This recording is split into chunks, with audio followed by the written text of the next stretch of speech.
Hey guys, it's Allison with She Gets Real. Let's see, manifestation and money. Two things I want to talk about, hand in hand. If you're ever going to listen to any video we do on She Gets Real that I do, that I put out, this is going to be the one. So money. Money comes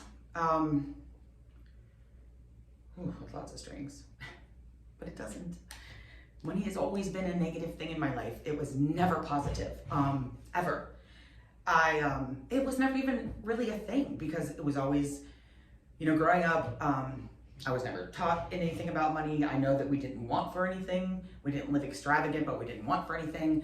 My mom was very much keeping up with the Joneses. My father retired whenever I was born, had to go back to work to take odd jobs to keeping up. My dad passed when I was 14. We moved to Colorado. My mom met somebody that had money, and that became an issue as well. And it was always, you lose 50 pounds, we'll give you $100. You lose, it was always a condition with money with my family then. And, about that time, my brother had gone on to play Major League Baseball, and then money became the point to which my mother would hold the two of us, try to hold us against each other. It didn't work because it wasn't true, but it was definitely, so there was never anything positive in my life ever about money growing up. And then let's proceed to jobs. Always been a very hard worker, but it was just paid the bills, barely made ends meet. Savings wasn't even an issue, and I didn't know how to budget. I didn't know how to spend. I didn't know what savings was. I didn't know any of that stuff. I was lucky enough to have health insurance, throughout the time. When I was married, it was never really an issue. It was just, and I never had a sit down discussion about it. So fast forward to, I'm doing my manifestation and I'm doing my vision board and I'm getting all that stuff together to do it this week. And, I was talking about manifesting, believing it. And as I'm manifesting that, I used to think it was dumb. And I had a talk with somebody one time and they said, have you ever gotten up in a really bad mood? And I'm like, yeah. Where you just kind of sit in it all day and you don't do something that changes the course of the day. That's manifesting in the wrong direction. I'm like, I got that then. So then I started thinking and I realized that if I had $1 million a year and a half ago, I wouldn't have known what to do with it. It wasn't that I was careless, but I didn't have, any kind of skills when it came to money, which is, in my opinion, the number one most, now in my opinion, that's gonna change in a second, I'll show you, important thing in your whole life. It is in control of it. I want to live and be free and spend time with my loved ones and do those things and have health insurance and all these things, and that's money. So all these people, and I guess I would have fallen into that category, who had something to say about people who talked about money. Most people who have a problem with money don't have money. And I was one of those people. I was not, and I had no knowledge of it.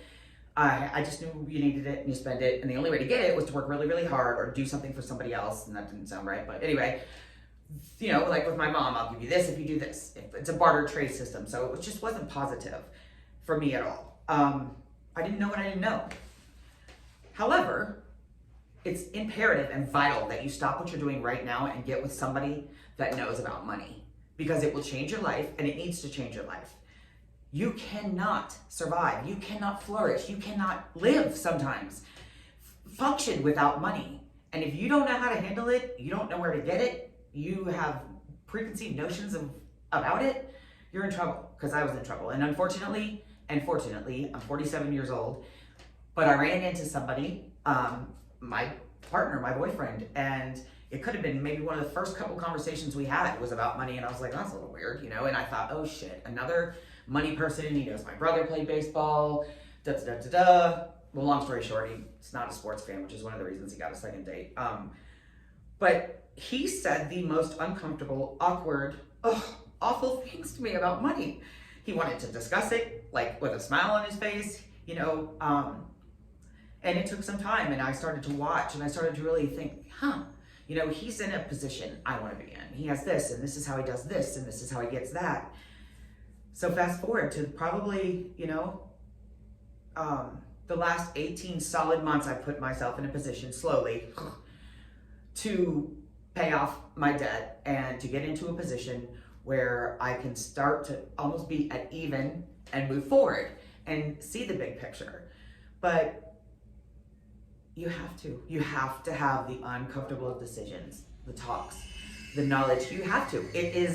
There's no other way around it. You know, we had quite a few of them, and in the beginning, probably the first year, the conversation would be, he would approach it with money, and I didn't want to feel stupid, so I would just agree or yes, and walk away from the conversation, honest to God, without the knowledge of what it is I needed to do to get where I wanted to go. I knew I wanted what he had as far as this and this and this, and I started really looking into it and watching podcasts and watching shows and listening. I just didn't know how to get there. So, and anytime the conversation, and unfortunately, his delivery isn't the most wonderful thing. So when we have the conversation back and forth, I'm already on edge because I already feel less than. Money's already negative in my life. It's already something that's never had a positive role with it. And now it's with relating it with him and his delivery. It was like, oh dear God. However, after really working through that, and thank God for me sticking with it and him sticking with it, it started to make sense to me. And I started to really think, holy heck. You know, one thing I had never thought about, but I guess I should have thought about, I didn't think about, was how was it that I planned on retiring?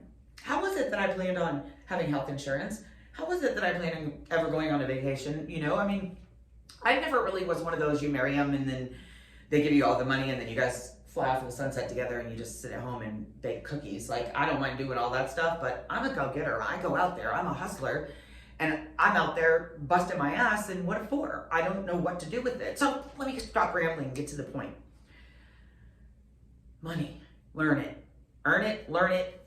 Break it down to the very core of what you associate with money. Is it positive? Is it negative? Why? And then find out, go find you somebody that has the knowledge that's where you want to be. Go find you somebody that is where you want to be. Somebody that has what you want. Somebody that has a savings, that has retirement properties. Because I'm telling you now these days, I'm talking about multiple streams of income, passive income, which is the ultimate goal, by the way. That's earning money while you sleep. Hello, genius. Learn about all those things and then find out how to get there, because I'm telling you what, there's a way to get there. You just have to start with square one and move yourself forward. But long story short, it doesn't do me any good to go sit and do a vision board and manifest the future, because if in my core, number one, I don't truly believe I deserve or earn it, it'll never come to me. And I mean that by, yeah, I could have won the lottery 3 years ago. I could have won $1 million. There's the $1 million. I manifested it. That money would have been gone. Why? I didn't know how to budget it, know how to spend it. There's a meme out there that's like, you can't spend $1, you can't spend 10, you can't spend 20. That was me. And it wasn't that I was neglectful or I didn't know. You know, I take some of that back responsibility. Yeah, you have a bill, you have this, you have that, but it gets to a point when you're going on that downhill slide where it's just so overwhelming. You're like, screw it. You throw your hands up. You're just, done. So listen, please find you somebody. I mean, you can come to me and I can lead you in the right direction. I mean, I can send you to him. He doesn't have the greatest delivery, but his message is spot on when it comes to things like money and the future and finances. So I've surrounded myself with that community, whether it be online, whether it be podcasts, whether it be the person I'm dating. We have a 5-year plan to retire in 5 years. He's way farther ahead in the plan than I am, but I'm only one sale of a house away from being way farther ahead of him in the plan. So learn about it, find out why you have the feelings you do that surround it, and then relearn them.